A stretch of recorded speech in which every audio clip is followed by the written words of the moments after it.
အားလုံးပဲမိကပဲကျွန်တော်မကတော့တီခွတ်တာလို့ခေါ်ဒီနေ့ဗီဒီယိုမှာနော်မခွဲမှာထူးဆဲတဲ့တုတ်ချုပ်ပြပြမှာ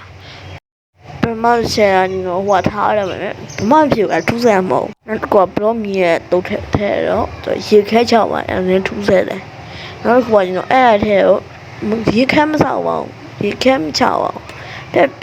ရတယ်ရေနဲ့ထူးဆဲသေးတယ်တော်တော်များများဟိုရေပြောက်မှထင်တယ်ရေမပြောက်ပါဘူးမရဲ့ထူးဆဲတယ်ရေရောရှိသေးတယ်ထူးဆဲလို့ခေါ်တယ်နောက်ခေါ်ပါလဲဆိုတော့အဲ့လိုမျိုးထားအဲ့လိုချင်ဆိုတော့လက်ပြီးမှအဲ့ဒီကြောပြတ်ထားတဲ့စာတွေဘာမှမပြောအဲ့ကဲထားတယ်ကဲပြီးတော့ဟိုလေးကဆွဲပြီးတော့ပြစ်ပြတယ်ကြည့်ရမြန်းတက်ထိနေရတော့ပြေဖုံမထိဘူးဘာထူးဆဲရဖြောက်သွားတော့တော့ဖြစ်ပြန်ကျိုးပြေမရအောင်မထိဘူးဘာဖြစ်လဲမသိဘူးအဲဝါနောက်တစ်ခုကတီးလို့ပုံမှန်ထားလေးဘယ်ပါရအတမ်းထောက်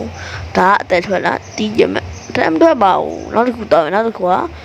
စာကြောလို့ပဲကျွန်တော်အရွယ်တစ်ခုခေါ်ရမယ်လို့ကျွန်တော်ထားရမယ်တီးကြည့်မယ်ထွက်လာ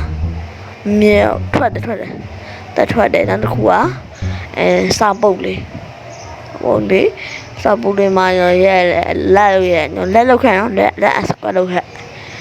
လက်ရဲတော့တီးလို့ကြည့်မယ်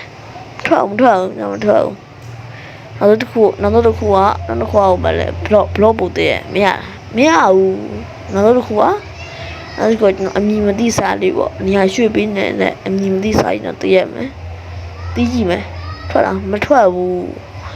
ကဲဟိုမှာရောက်ပြီဆိုရင်လက်အစကွက်လောက်ခံတော့လက်အစကွက်လောက်ခဲ့လက်အစကွက်